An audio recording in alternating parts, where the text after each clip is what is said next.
Ayo kanca-kanca, kanca-kanca, temen-temen udan deres, cukup waspada. Udan deres, angin kenceng. Gluduke gede-gede. Esok udan, sore udan, wis wayahe kanggo uripe tandurane ben padha akeh panene. Yen wis panen iku berkahe, aja lali marang wong ra duwe.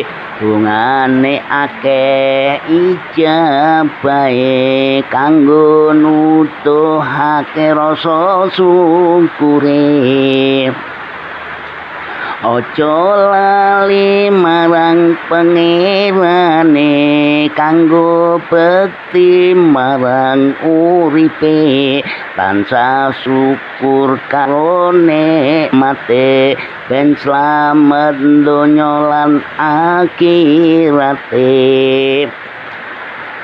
Aja milih barang kang mlo, urip iku urup ujute.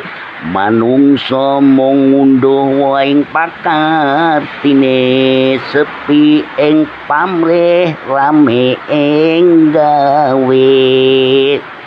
Lur, monggo-monggo sugeng istirahat kemawon, mugi tansah pinaringan sihat bakas waras kawilujengan sedayanipun.